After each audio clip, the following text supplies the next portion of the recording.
श्री सद्गुरुदेव भगवान की जय। परम प्रभु श्री रामलाल जी महाराज की जय। योगीराज अनंत स्वामी श्री चंद्रमोहन जी महाराज की जय। सदाशिव भगवान की जय। योगेश्वर श्री कृष्णचंद्र भगवान की जय। श्री शंकर भगवान की जय।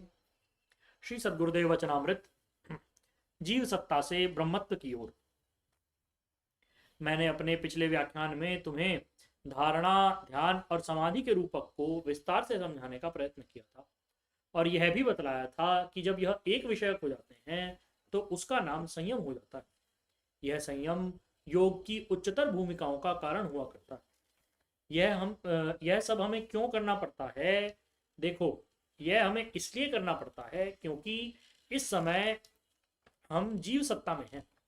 जीव और ईश्वर में क्या भेद होता है, यह बात भी समझ लो।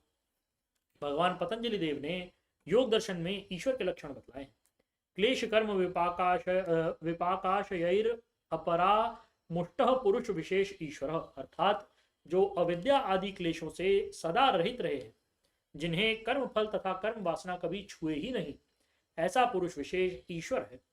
श्रीमद् भगवद गीता में भी भगवान ने इसी पुरुष विशेष का वर्णन करते हुए कहा, द्वाविमौ पुरुषौ लोके क्षरश्चाक्षर एव च क्षर सर्वाणि भूतानि कूटस्थोक्षर उच्यते उत्तम पुरुषस्त्वन्यः परमात्मेति तदायतः यो लोकत्रयमाविश्य बिभर्त्य ईश्वरः यस्मात् क्षरमतीतोऽहम् अक्षरादपि चोत्तमः अतोऽस्मि लोके वेदे च प्रत्यः पुरुषोत्तमः। भगवान ने स्वीकार किया है कि संसार में दो प्रकार के पुरुष हैं। क्षर सर्वाणि भूतानि, 5 महाभूत आदि क्षर हैं। ये घटते बढ़ते रहते हैं। जैसे हमारे शरीरों में तत्व घटते हैं, बढ़ते हैं। बीमार हो जाने पर हम चिकित्सा से इन्हें सम रखने का प्रयत्न करते हैं। ऐसे पंचभूतों से निर्मित वस्तुओं में अधिक परिवर्तन दिखलाई देता है, अतः ये क्षर है। विकार रहित जीवात्मा कूटस्थ रहता है, उसे अक्षर कहते हैं। इसी जीवात्मा के लिए योग शास्त्र में कहा गया है, चित्त शक्तिर अपरिणामिनी अप्रति संक्रमा दर्शित विषया शुद्धा चानंता च। चिति शक्ति जीवात्मा अपरिणामिनी है, अतः इसमें कोई परिवर्तन अथवा परिणाम नहीं होता। अप्रति संक्रमा, यह संक्रमण नहीं करता, अर्थात प्रभाव रहित है, शुद्ध है, अनंत है। किंतु दर्शित विषय है, इसे विषय दिखा दिए गए हैं। इसलिए यह जीवात्मा बुद्धि के द्वारा विषय दिखा दिए जाने के कारण बुद्धिबोधात्मा बन गया है। अतः हमारे अंदर जो सुख दुख आदि के भाव हैं वे बुद्धि के अंदर हैं, आत्मा में नहीं, किंतु आत्मा में भासित होते हैं। जीवात्मा के लक्षण शास्त्रों में ऐसे वर्णित किए हैं, इच्छा द्वेष सुख दुख प्रयत्नाज्ञानान्यत्मनो लिंगम, अर्थात इच्छा द्वेष सुख दुख प्रयत्न और अज्ञान जीवात्मा में रहा करते हैं। जीवात्मा में इच्छाएं होती हैं, उनकी पूर्ति के लिए वह प्रयत्न करता है।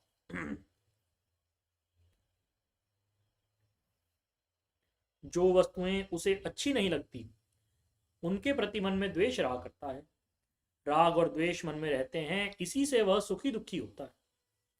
राग होने पर सुख अनुभव करता है और जब द्वेष हो जाए तो दुखी हो जाता है। कामनाओं की प्राप्ति में सुख अनुभव करता है और प्राप्त न होने पर दुखी रहता है। जीवात्मा के अंदर एक और बात रहती है, वह है अज्ञान। हम लोगों के अंदर अज्ञान रहा करता है। एक बच्चे को उसके माता पिता पढ़ाना आरंभ करते हैं। पढ़ते पढ़ते बीए, एमए, आचार्य आदि की उपाधि प्राप्त करके वह विद्वान तो हो जाता है, किंतु उसका वह ज्ञान परिमित ज्ञान है। हमारे पास हमारे बच्चों में कोई कमिश्नर आता है, कोई जिला अधिकारी आता है, कोई जज, प्रोफेसर, वकील आदि आदि ऊंचे ऊंचे अधिकारी आते हैं, किंतु इतना होने पर भी वे लोग अज्ञान में ही होते हैं। अज्ञान की निवृत्ति नहीं होती। वे यह जान नहीं पाते कि अब इस शरीर पर कौन सा कर्म भोग आने वाला है, किस कर्म संस्कार का निपटारा हो चुका है। अर्थात कर्म रहस्य और काल रहस्य को विद्वान होने पर भी जान नहीं पाते। यह अज्ञान के कारण है। इसलिए जब तक जीवात्मा की सत्ता रहती है तब तक उसके अंदर से भ्रांतियां एवं संशय बने ही रहते हैं। इसलिए जीव को अज्ञानी कहा जाता है। ईश्वर के अंदर अज्ञान नहीं होता। इस अज्ञान को ही योग शास्त्र में क्लेश का नाम दिया जाता है। इस विषय में मैंने तुम्हें अनेकों बार समझाया है, किंतु फिर भी ध्यान में रखो ये क्लेश 5 प्रकार के माने जाते हैं। अविद्या, अस्मिता, राग, द्वेष और अभिनिवेश, ये पांचों क्लेश जीवात्मा में होते हैं। अविद्यादय क्लेशा, इनमें पहला क्लेश है अविद्या।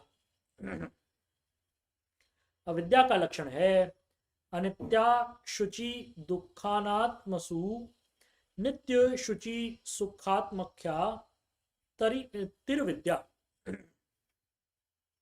अर्थात अनित्य को नित्य समझ लेना। हमारा शरीर हमेशा रहने वाला नहीं, किंतु मन के अंदर यह ख्याल नहीं रहता कि हमारा शरीर एक दिन चला जाएगा।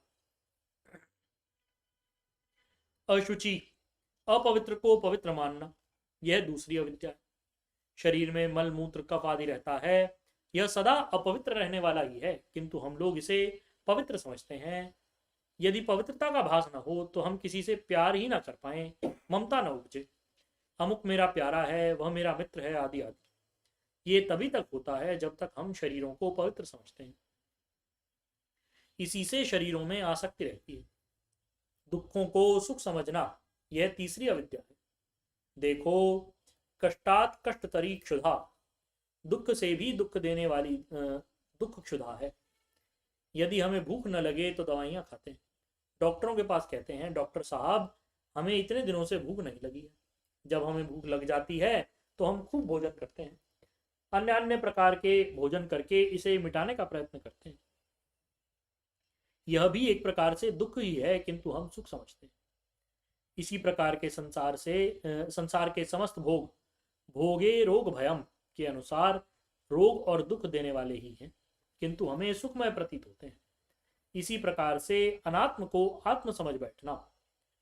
शरीर, इंद्रियां, मन आदि आत्मा नहीं, किंतु हम जिसे प्यार करते हैं, तू मेरा आत्मांश है, मेरी आत्मा का टुकड़ा है, ऐसे शरीर को आत्मा समझ करके इसमें पूरी आसक्ति रखा करते हैं, तो यह अनात्म वस्तु को आत्म समझने वाला। ऐसे अनित्य को अनित्य समझना, अपवित्र को पवित्र समझना, दुख को सुख समझना और अनात्म को आत्म समझना, ये सब अविद्या है। यह पहला क्लेश है। दूसरा क्लेश है अस्मिता। अस्मिता क्या होता है? बुद्धि और आत्मा का मेल। दृक दर्शन शक्त्योरेक आत्मतेव अस्मिता। दृक शक्ति, आत्मा दर्शन, शक्ति, बुद्धि, इनका जो मेल बना रहता है उसे अस्मिता कहते हैं। इस मेल के कारण आत्मा पर बुद्धि का प्रभाव होने के कारण सुख दुख का अनुभव करता है। ये दो बातें हो गई। तीसरा क्लेश है राग। प्यारी वस्तु से हमें सुख मिलता है, सुख का अनुभव होता है, सुखानुशयी राग। किंतु क्योंकि राग भी थोड़ी देर के लिए रहता है, फिर उसी से द्वेष हो जाता है। या एक वस्तु या व्यक्ति से राग रहता है और दूसरे से द्वेष रहता है। दुखानुशयी द्वेष, द्वेष हो जाने पर मन में दुख के भाव बने रहते हैं। इसलिए राग द्वेष दोनों जीव को सुखी दुखी बनाते रहते हैं। द्वेष हो जाने से वह वस्तु बुरी लगती है, जिससे मन को कष्ट होता रहता है। इसके बाद पांचवा क्लेश है अभिनिवेश। स्वर सवाही विदुषोपि तथा रूढ़ो विनिवेश। बड़े बड़े योगी महात्मा विद्वान तथा सर्वसाधारण को जो भय सताता है वह है मृत्यु का भय। यह भय प्रत्येक जीव में रहा करता है। इस प्रकार से ये सारे क्लेश जीवात्मा में रहते हैं, ईश्वर में नहीं होते। अविद्या से ही कर्म बनता है। कुशला कुशलानी कर्माणी, अच्छी बुरी हरकतों को ही कर्म कहते हैं। हम हाथ हिला रहे हैं तो यह कर्म नहीं कहलाएगा, किंतु जब क्रोध में किसी को हाथ उठाएंगे तो वह कर्म बन जाएगा। इसलिए अच्छे बुरे भाव जिस हरकत में जुड़े हों वह कर्म कहलाता है। शेषकर बोलिए श्री सद्गुरुदेव भगवान की जय। परम प्रभु श्री रामलाल जी महाराज की जय। योगराज अनंत स्वामी श्री चंद्रमोहन जी महाराज की जय। सदाशिव भगवान की जय। योगेश्वर श्री कृष्णचंद्र भगवान की जय। शंकर भगवान की जय। हर हर महादेव।